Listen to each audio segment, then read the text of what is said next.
As long as I don't hit her cameras. Yep, perfect.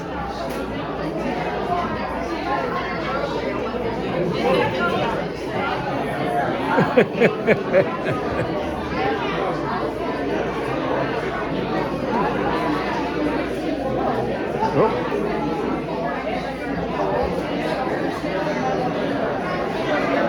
Are you in charge of that? Yeah. I'm watching it. It's easier to see here than it is there. You want back here, Brad? You can get around here. Don't knock people over getting here. Maybe it's cooler in here because it is a little cooler in here.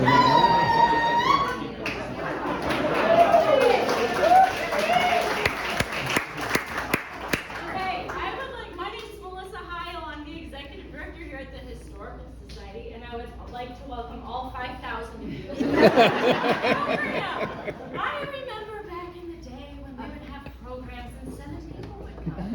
And we thought, oh, this will be great. We'll move to this new building and we'll be able to have all of our programs here. We'll have plenty of space. Thank you all for coming and proving us wrong. I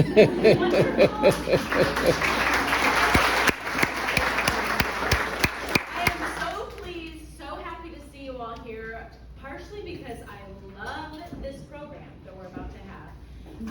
And we all love the Historical Society. So I just want to point out, if you are not a member of the Historical Society, this is what we do.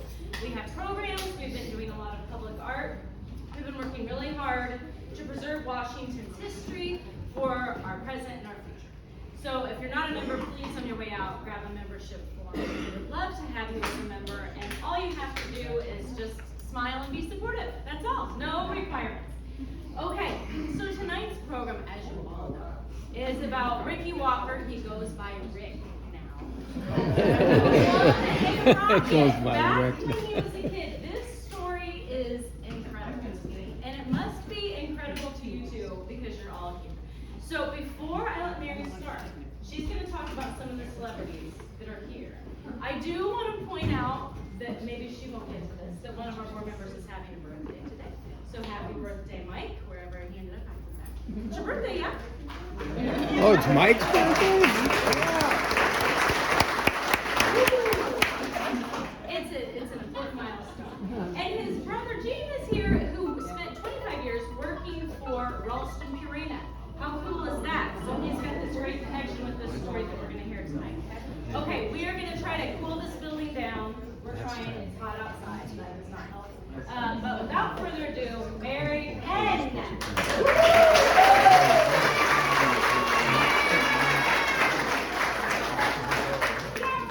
I'm trying to move so that most people can see the screen. I don't know how you're going to see it around here, but I will give it a shot. Welcome to Ricky Walker Day, the sequel. First, I would like to thank the only man, aside from my husband, who has very graciously humored me and gone along with my cockamamie ideas, Mr. Rick Walker. Can you wave to the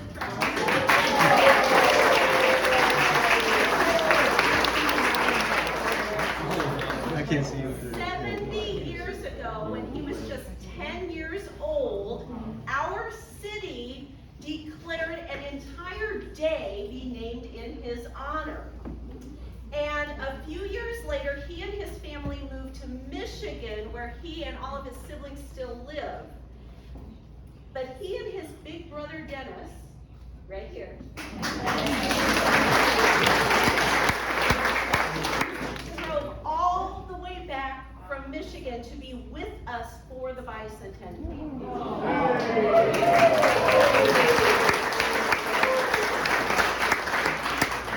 It is much cooler where they live.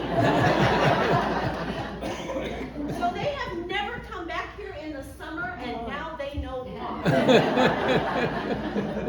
Thank you both for your sweat and your time and your travel on our behalf. This is their story. It is not mine. It is their story. But it's also a little bit of our story as the city of Washington. And I am so very grateful they're here. I would not have wanted to do this without them. So.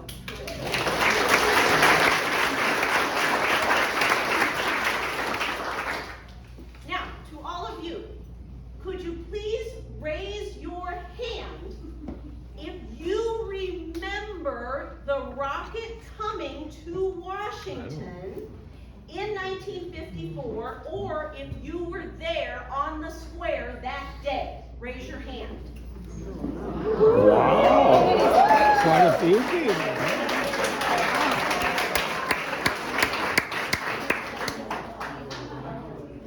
I am more excited to hear your memories than anything else I'm going to say. So as you hear this story tonight and the memories are coming back, I would love to hear your memories when I'm all done blathering, okay? So keep that in your mind.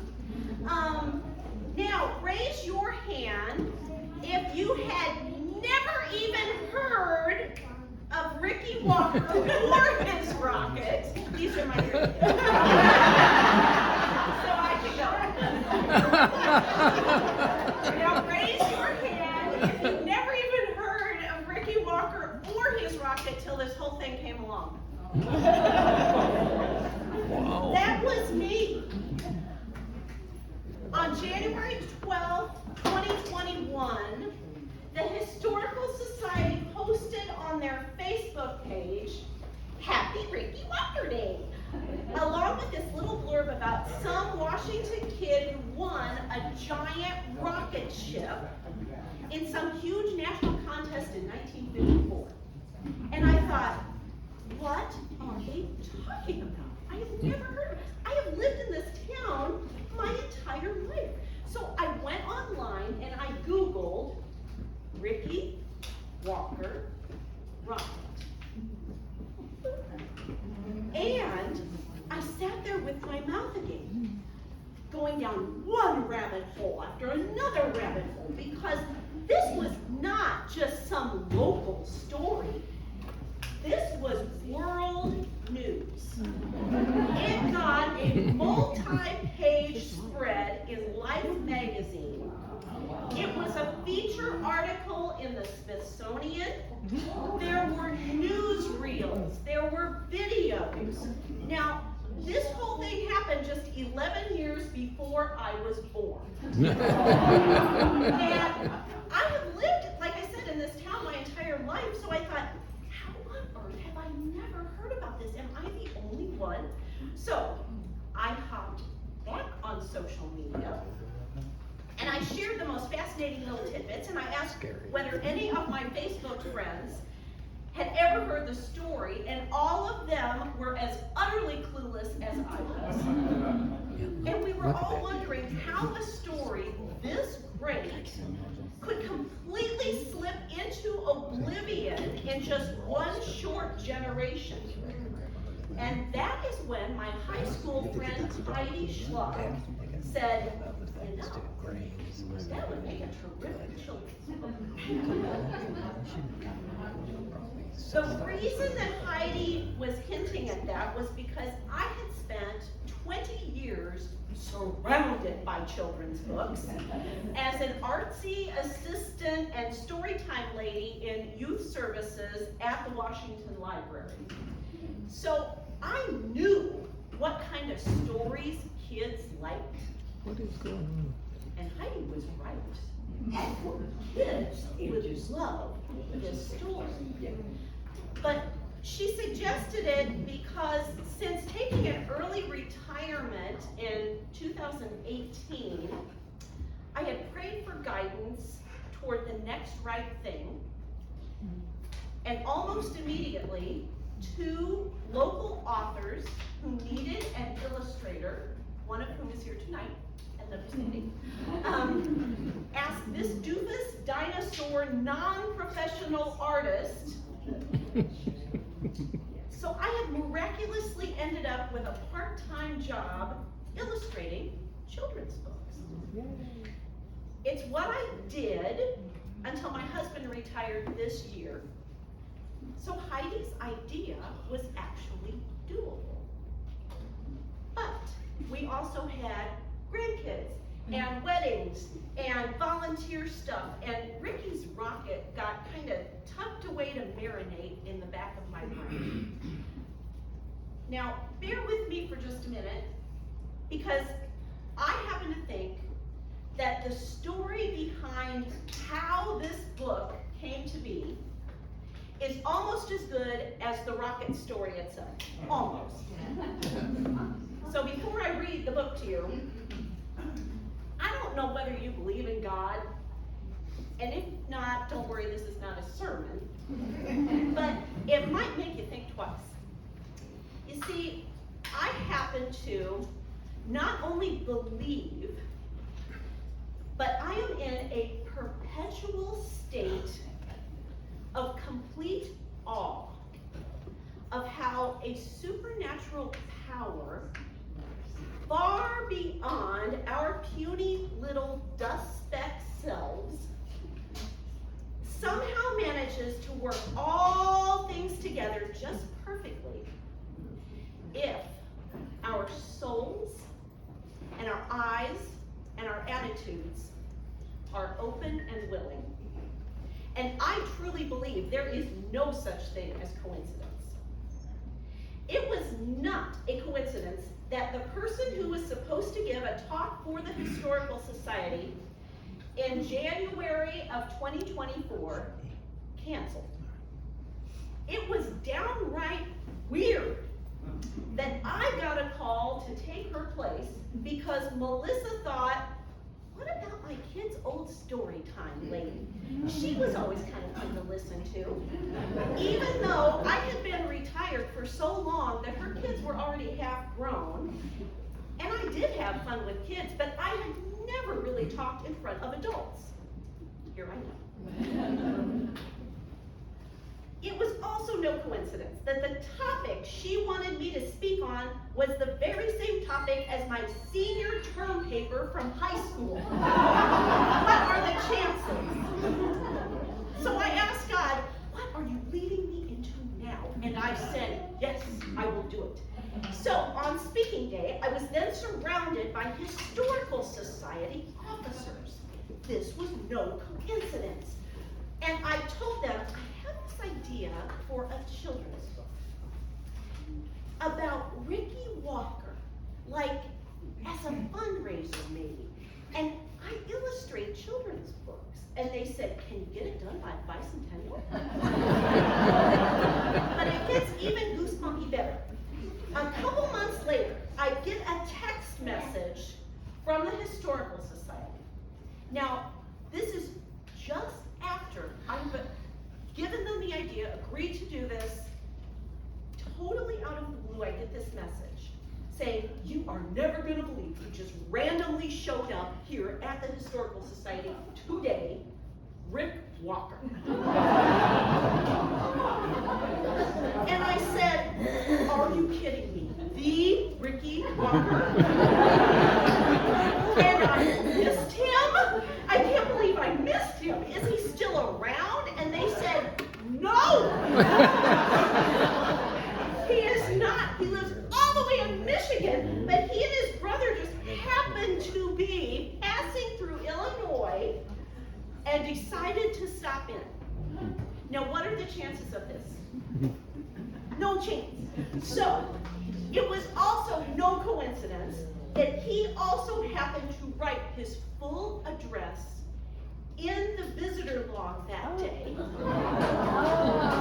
And that I know how to write a letter. So I did. And about a week later, I get a phone call from Rick Walker. I was just kidding. And he told me that he and his brother were coming back to Peoria for a convention, and that he had some stuff to share with me for the book project. So I invited them for lunch. And then I texted Melissa and I said, you are never gonna believe this! You are never gonna believe this! So in the meantime, it gets better.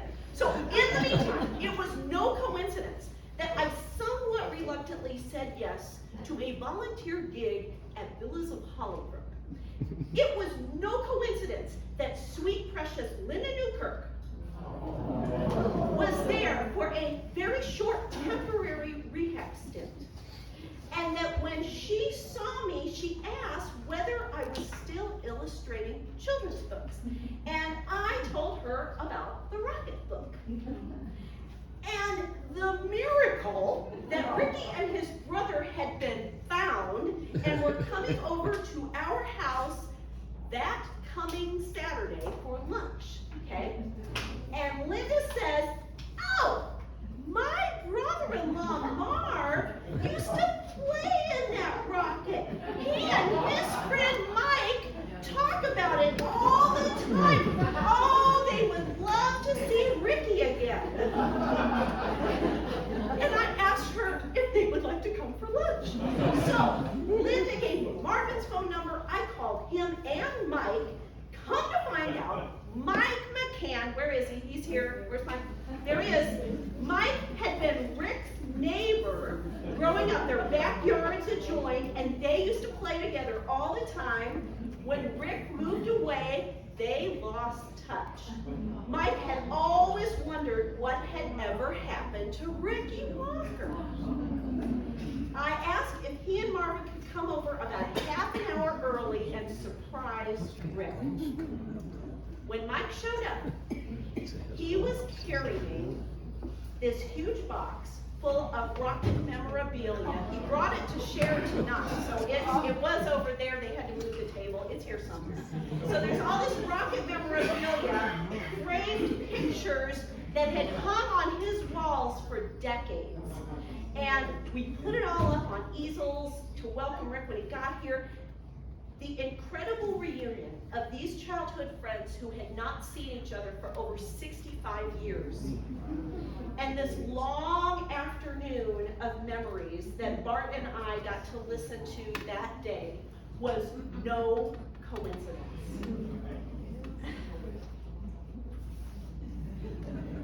Sorry. We got them all together again when the book was finished. And I got to spend another afternoon with all of them. And I told Bart, even if this goofy book thing never gets printed, the whole idea was 100% worth it, because God used it to reunite these guys one more time, and that would never have happened any other way. So.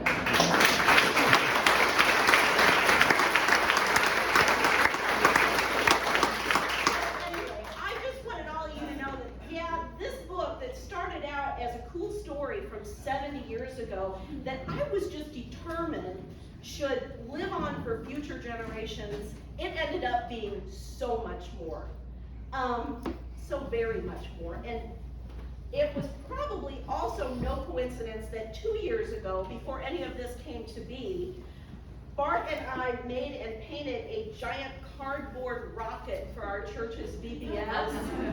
And when they said there was going to be a parade, that thing fit perfectly into the back end of the pickup truck that Bart was going to drive and Ricky was going to, it was like, there it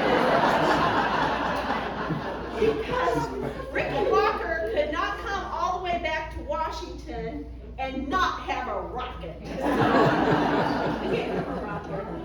Everything has worked so perfectly together for all of this to happen. And now all of these people care and I mean, it's just blowing my mind.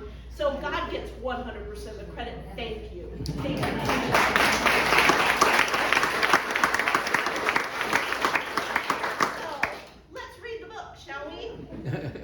Reading kids' books is one of my very, very, very favorite things to do. Where's my husband? Is he here somewhere? Help me, help me. Help me.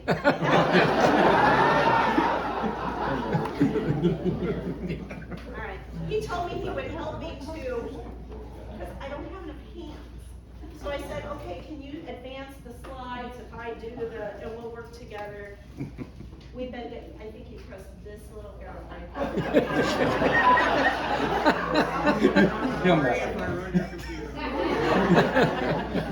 don't have enough hands. Can everybody kind of sort of see? Sort of? I Can you can see better?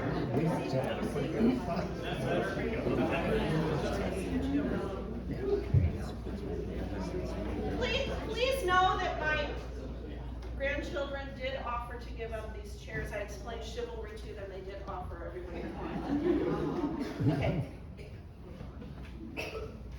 All right. Are you ready? Here we go. Please go ahead and advance. Can you see, Levi? Okay. All right. We're good. Well, get on the floor. Sit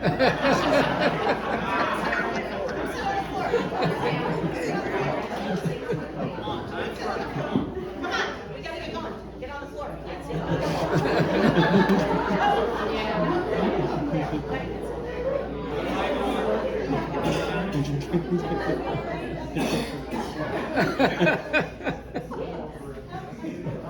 Alright, here we go. Oh, turn off the lights. Turn off the lights. Last one. Take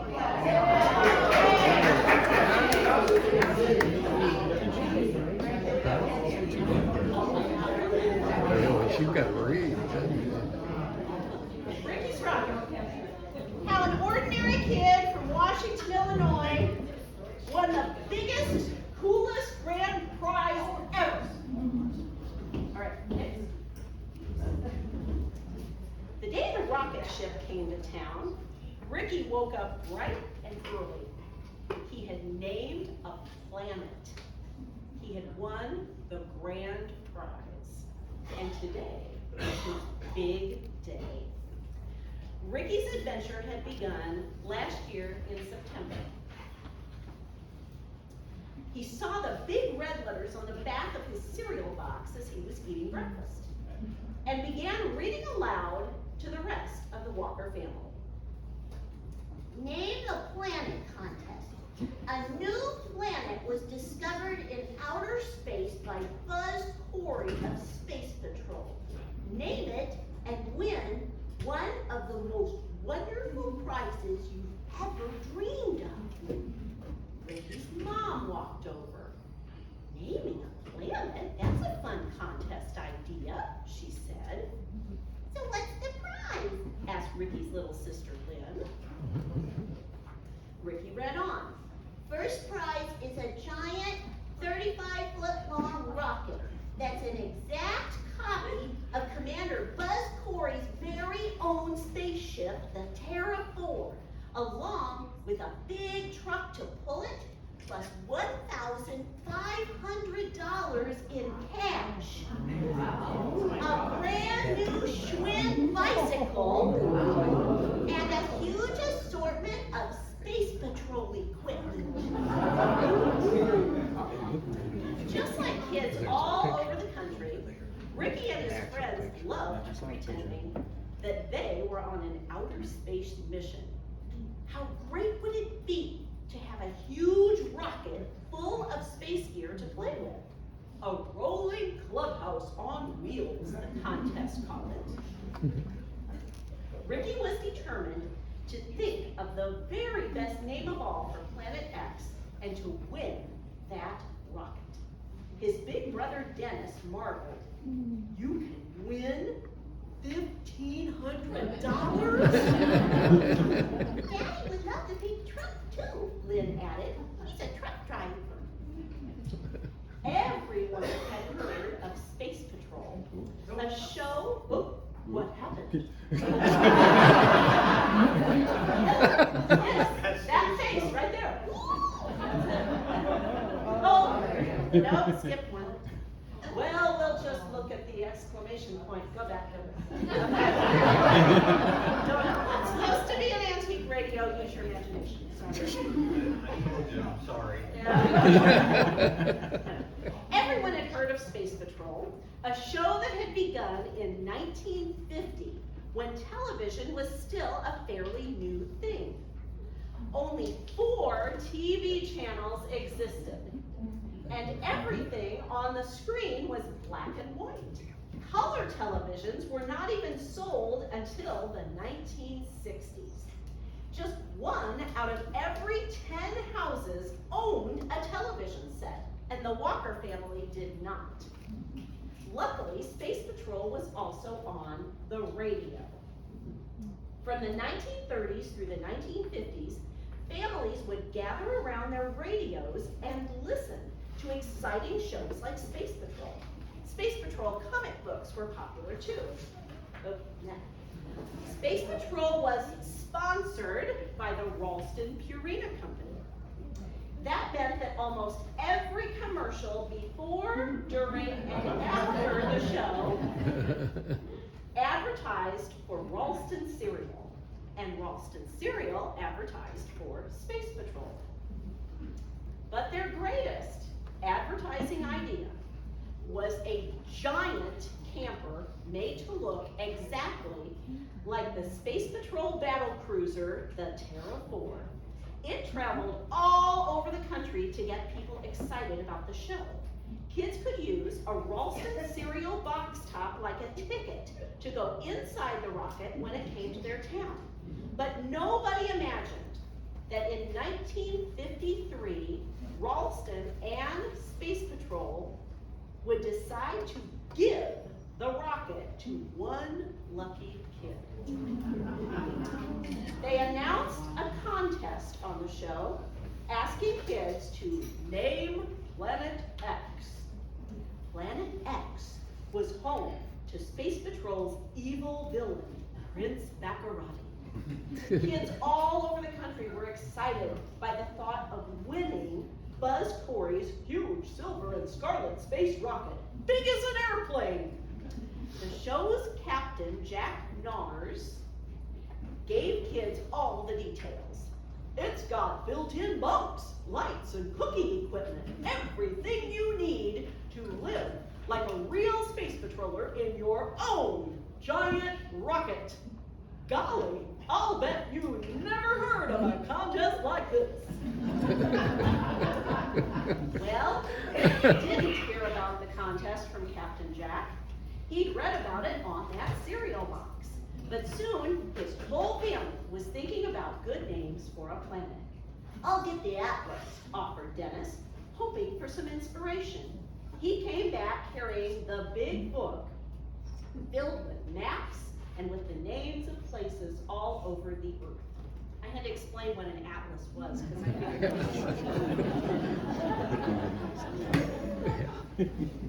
You mean Google? Poring over the atlas, Dennis suddenly stopped and pointed to the name of a town far across the world. How about Caesarea, he suggested. I like the way it's spelled. The A and the E together, it's kind of unique. That town is mentioned in the Bible, Mom added. Ricky thought about it for a bit and then said, Caesarea, I like it. But he decided to change the ending of the word to an IA. to make it a little bit different. Caesarea. It sounded just right. Well, as it turned out, coming up with a planet name was the easiest part of entering the contest. 6 interplanetary space coins had to be included with each entry. At least 3 of them had to be a brown or a blue coin. And 1 of those could be found in each Ralston cereal box.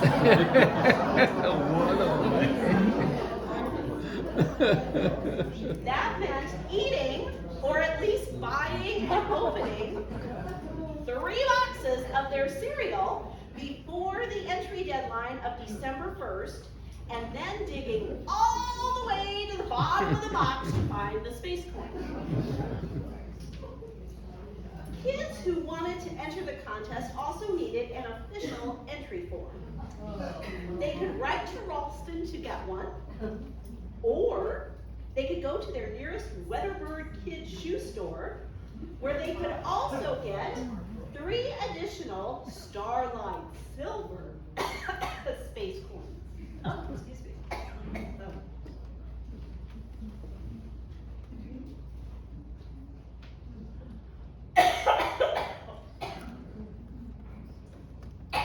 Been using my outdoor voice too long.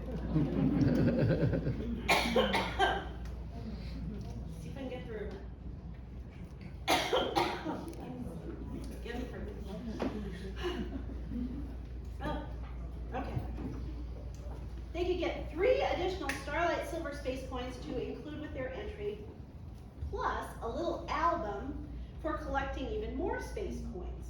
Because Weatherbird Shoes wanted to help sponsor the popular Space Patrol show too. The problem was, Ricky's town of Washington, Illinois, did not have a Weatherbird shoe store. So on the day the contest entry had to be mailed, December 1st, Ricky's dad drove him all the way to the bigger town of Peoria to find a Weatherbird shoe store and get his last 3 space coins and an entry form. After the man at the shoe store checked Ricky's entry to make sure he'd included everything he needed, Ricky and his dad mailed the planet name to the contest command post in Chicago. Thousands of kids from all across the country had entered the contest too. Ralston hired many extra workers just to open envelopes and to make sure that each entry included 6 space coins and had followed all the special instructions. Any entries that did not qualify were thrown away.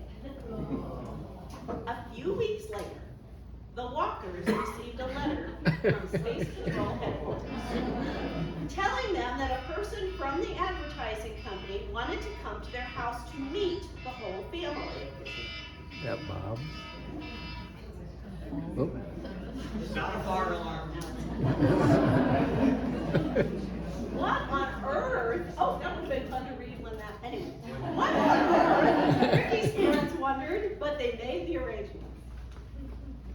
Assured that all was well with the Walker family, a whole group of men from Ralston, Purina then showed up at the Walker's house, including the company's vice president, who asked Ricky, "What would you do if you won the rocket?" Play Space Patrol with my buddies, I guess. Ricky imagined. "Well, you have won first prize," the man said. Ricky could not believe it. His 10-year-old life was about to change forever. First, the winner's name was revealed nationwide on the Space Patrol show. But since the Walkers did not have a television set, Ricky didn't even get to see the official announcement.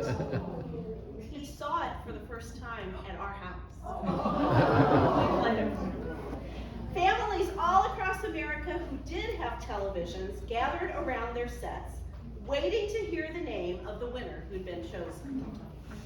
On the big day, after an ad for a sensational new Montague outer space helmet that Commander Corey wanted all space patrollers to have for just 25 cents plus a Ralston hot cereal box top. The announcer said, "And now, space patrollers, here's the big news you've been waiting for.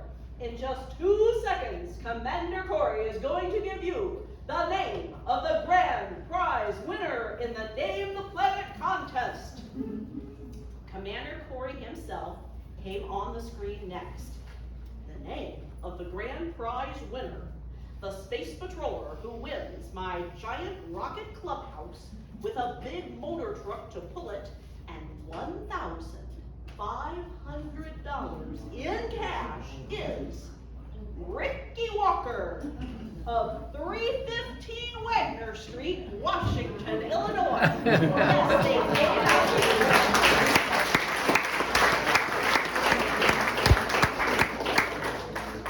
When Ricky's picture appeared on the screen, kids all over the country who'd hoped that they would win that rocket were so disappointed and jealous. 750 of them won Schwinn bicycles as second prizes, and 1,000 third prizes were given away too. These included autosonic rifles, outer space helmets, emergency kits, and space patrol wristwatches. But none of that compared to having a giant spaceship of your very own. More official letters to Ricky's family followed, and phone calls, lots of phone calls. Plans needed to be made for the delivery of Ricky's rocket ship clubhouse. Television and news reporters called from all over America. Life magazine wanted to do a feature article about the boy they were calling the most envied kid in the United States. Even the kids in Ricky's own hometown of Washington, Illinois, thought it would be pretty great to meet Ricky Walker, especially when posters went up all over town declaring January 12, 1954, the day the rocket ship was set to be delivered, Ricky Walker Day in Washington. Not only does he get his own rocket, he gets his own day. When they saw the posters in the store windows, schools dismissed early on Ricky Walker Day, and a celebration was planned on the town square at 3:15. Gusty winds blew as the sisters at St. Patrick's School, where Ricky was in 5th grade, bundled up their students for the walk uptown to join other local schools. The high school band was even coming to play for the big event. The weather was so cold that January day that the flute of one of the marching band members froze to her lips.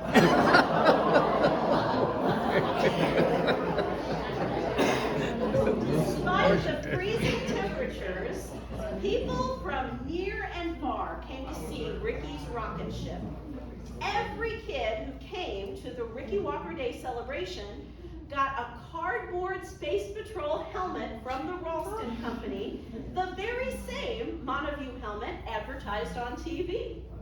In the brutally cold weather, the kids' warm breaths kept fogging up the cellophane eye holes of their helmets, making it impossible for them to see. But at least the cardboard helmets kept the wind off their faces. Ricky got a special, more realistic looking space helmet and an authentic Space Patrol suit.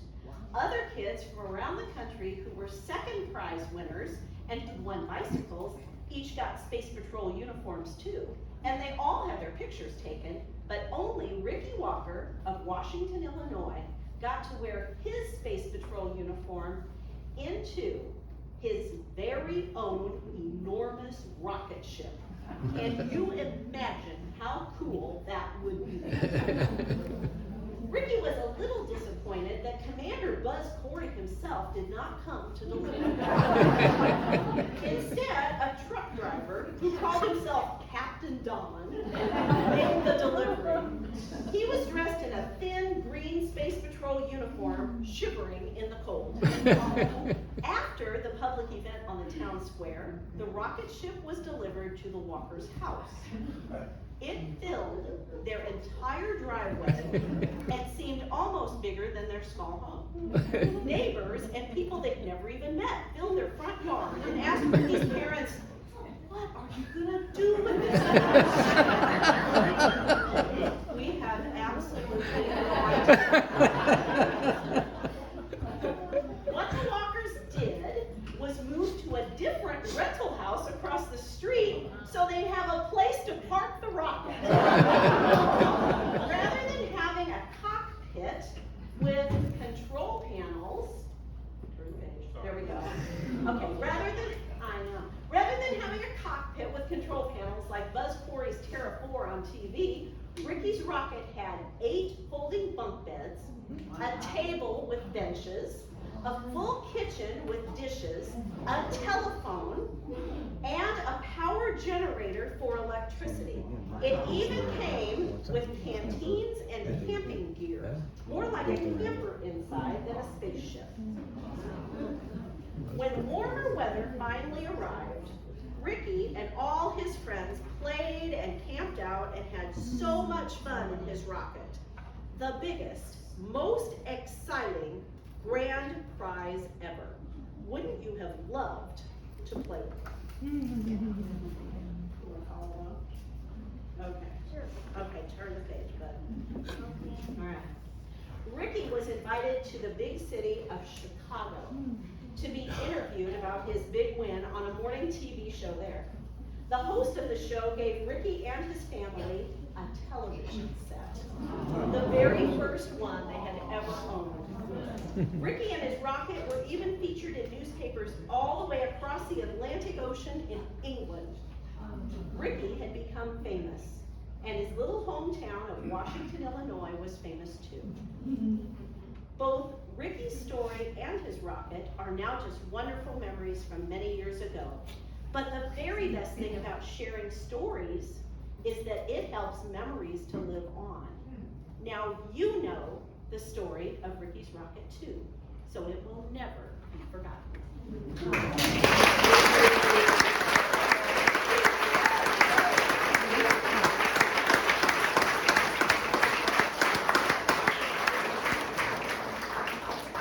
Now I need lights again, thank you. Whoa!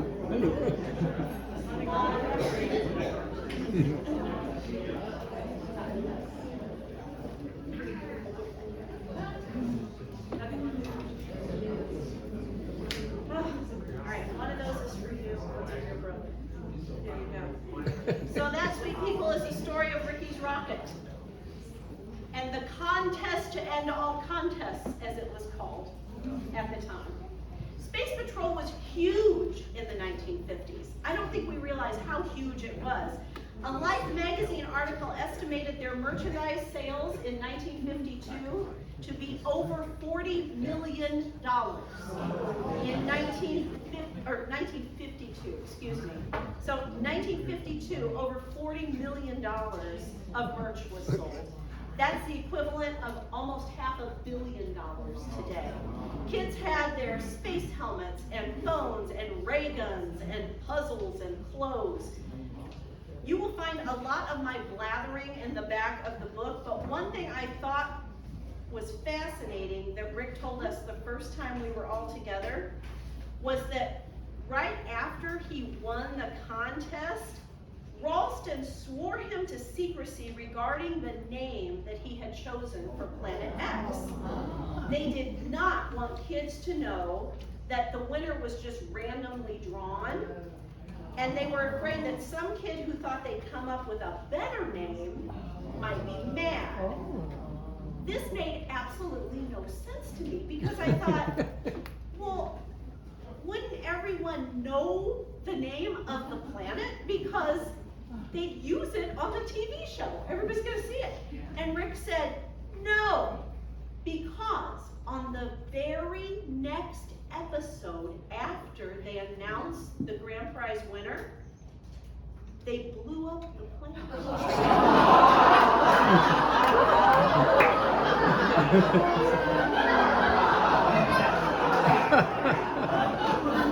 blew up Planet X, and it didn't even exist anymore.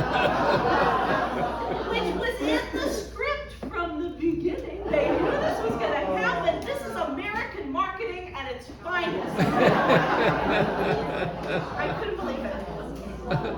So I also want to tell you, if you want to relive the days of Space Patrol, hang on. There we go. You can search and listen to the radio episodes of it on Apple Podcasts. The one we listened to was actually fantastic. Oh my goodness, suspense and sound effects. It was great. And I thought, no wonder people love this thing. It was very good. You can also watch the video of Commander Buzz Corey announcing Ricky as the rocket winner on YouTube.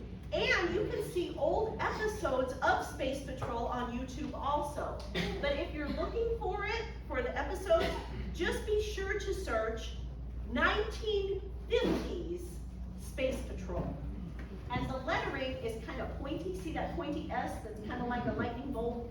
Okay, so 1950s Space Patrol, because in the 1960s, a British puppeteer named Roberta Lee created a Space Patrol series in England using marionettes. And all 39 of those episodes are on YouTube also. Now, if you ask anybody, I am all about puppets. I own a bunch of puppets. I use story times as an excuse, but I love puppets. I'm a Muppet Show person. But if you don't want nightmares, if you don't want your kids to have nightmares, avoid the puppet version of Space Patrol. Remember Lady Elaine Fairchild on Mr. Rogers? Imagine a whole cast full of Lady Elaine. Horrible, creepy. So, one more thing about the show. When Rick came to visit the very first time, he brought along this book. See that fat book? This is all about Space Patrol. And one entire chapter is about him winning the rocket contest, and he was interviewed for it. I bought my own copy, so it's still available on Amazon. The author of this book has a terrific sense of humor. It's very entertaining. It's an entertaining read. So I'm going to put this copy up here on display, along with everything that John Stromberger, our Historical Society librarian, that person who organizes everything. Yes.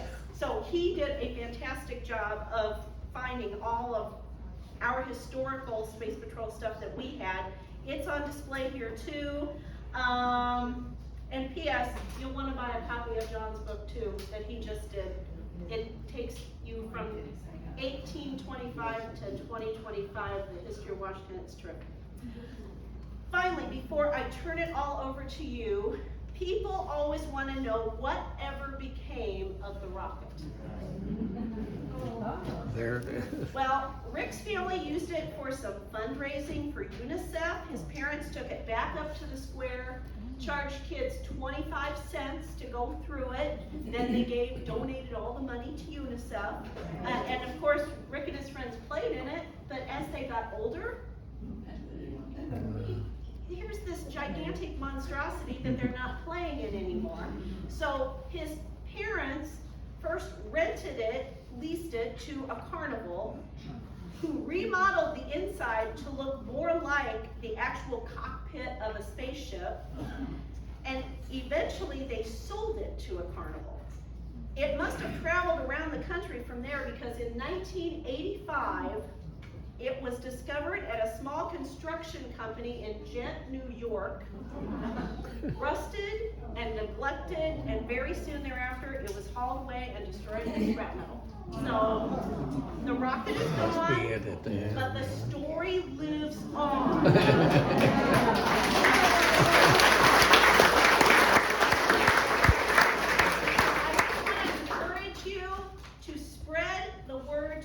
Generations, so that we do not let this nifty piece of our town's history be forgotten. So.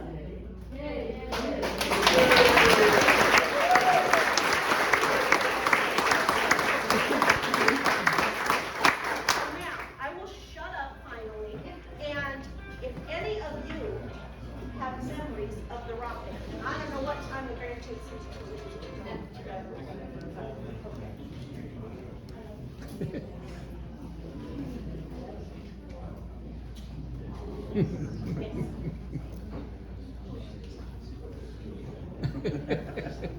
Okay.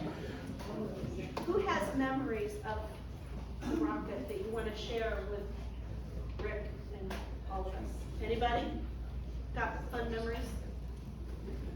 Well, we thought that it was so exciting, Judy and I, to go from school up to walk, to stay in the square with the helmets. Because you could see out and one could see in. And we thought it was really cool, so that we just, now they were out of school, we got in the rocket, which was great news. Oh my God, it was a big deal. That's how I thought. We can't hear it. Were you? She said, do you want to say it louder? I'll just let you do it. Say it louder. You gotta use the outside voice and then start showing you. We walked up to the square, and from school, we got out of school, which was wonderful, number one. Number two, we had the helmets everywhere. You could see out, but no one could see in. And we thought they were the coolest things in the whole world. And Julia was with us when we walked, and we just thought that rocket ship, it was just like something in a dream. You know, we were like, oh my gosh, and then Rick was in school with him, you know, so it was really neat. And Judy and I kid about it, both said, well, that's no big deal, we had Rick Rogers' spaceship at home. That's right. Now, were you in the same class, same grade as Rick? You were in the same grade. Do you want to remind him of your names? In case- Oh, go ahead, Judy. Yeah. Judy Burrows. And that was my first year in Washington at St. Pat's. Oh, cool. I just moved there that year in fifth grade. Wow. Okay. Judy Burrows and John Cummings. Joan Cummings. Never knew her last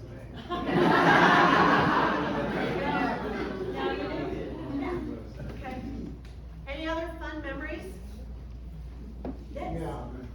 Well, Well, in 1954, my family lived about 4 houses from the Walkers. Oh. And when Rick got that, he entertained all the young kids because we played in that thing for hours. Isn't that awesome? Didn't we, Rick? What was your name? What was your name? Bob Lee. Oh, you're Bob Lee. Okay. He talks about you a lot. Okay. my name's John Heiser. I was madly in love with Lynn.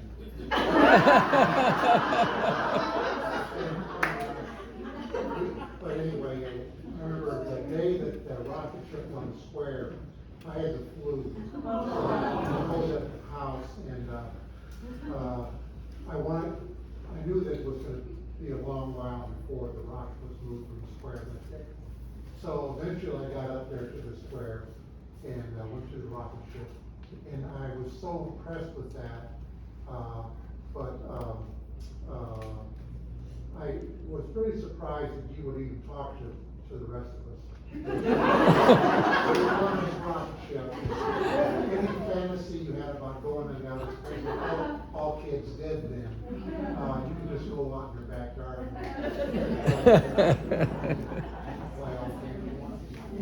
Yeah. Anyway, that's it. Thanks a lot for winning that rocket.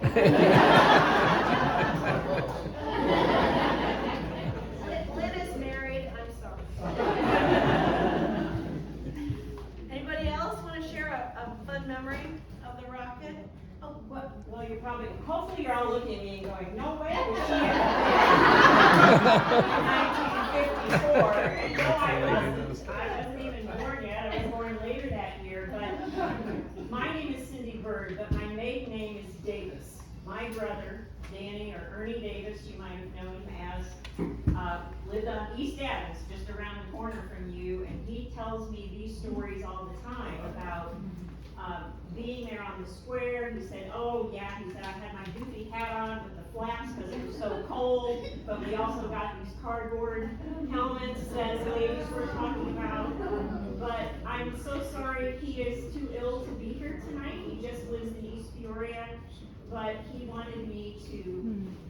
him congratulations on all of this and to say he's sorry that he couldn't be here tonight. Again, I don't know if he went by Danny back, I always called him Danny growing up, but his full name is Ernest Daniel Davis.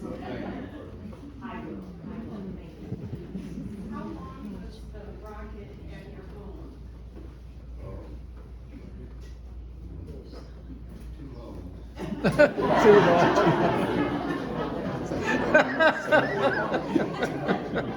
That's what I'm sure that's what embarrassing. Second day. Did you see that picture? He's guessing about 3 years. When he got more interested in girls than rockets.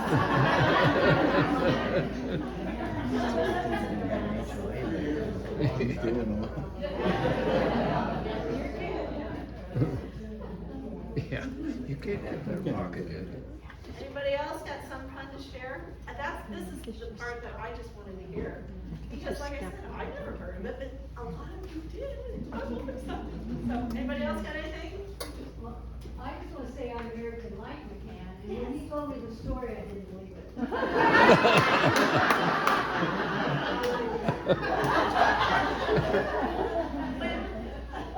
Is it okay if I tell this? I'm gonna tell it.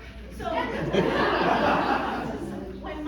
when Rick walked in, and Mike was there waiting for him on the big reunion day, and he had all these pictures sitting there, he told Rick, he said, these pictures have been hanging in my hallway for decades, and I see your face every morning when I wake up. And I never knew whatever happened to you.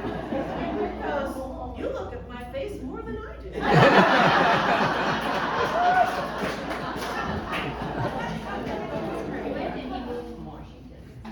When did you guys move away from Washington? Let me see. 56. Oh. August of 56. August of '56. And then About did 2 you go years. from there to Michigan? Yep. Okay. So they weren't here that much longer. That is in fact that we live in Washington. Yeah, drove the truck. Can you just ask questions? Oh, yeah. $1,500, that was a lot. Boy, that is moving back. That was to cover the taxes on the Friday.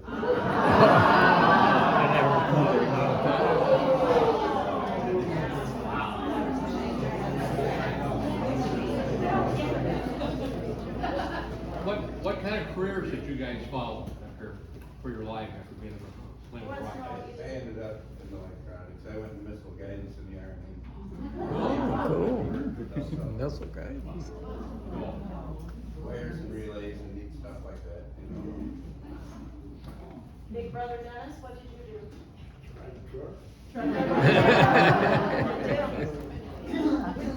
When were they able to release the name of the planet, since they were under?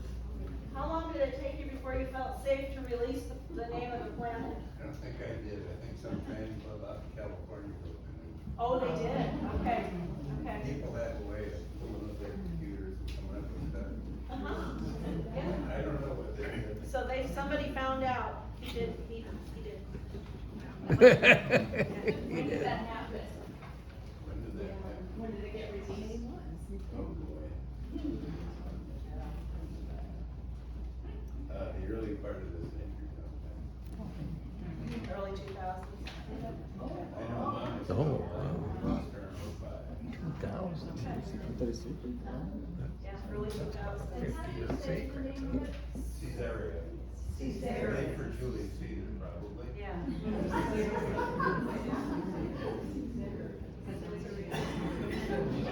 Yes.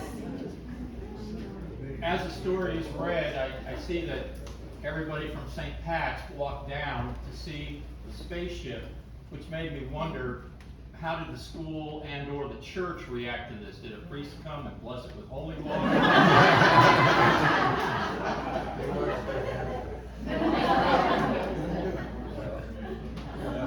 No special recognition. But they let the kids out early. That's a big deal. Let the kids out early. Don't think it matters. Yeah.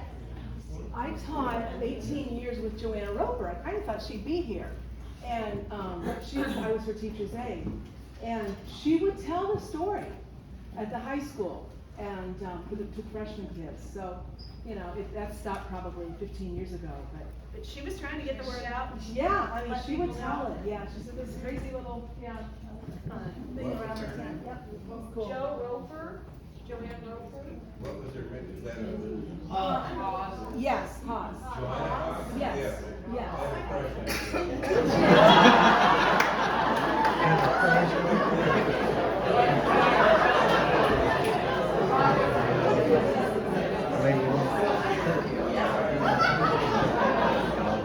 He said if you see her, tell her hi for him.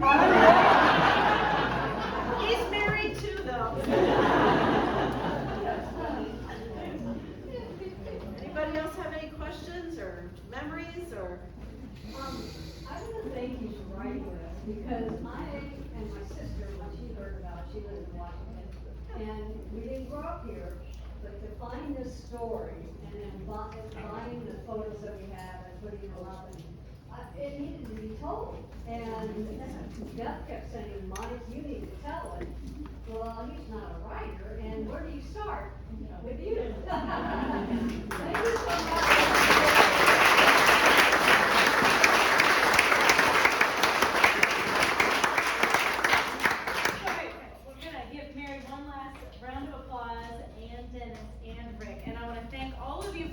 If you have questions for anybody, I'm sure they'll hang around and visit with you all night. Thank you so much for coming tonight and being part of this wonderful story. And where is the memorabilia now? The memorabilia is just tucked right around the corner. Back there in the corner. Yes, Okay. and the books are right over there. Okay. And there's cookies. And, oh yes, I was supposed to mention, please eat some cookies on the way out. Thank you.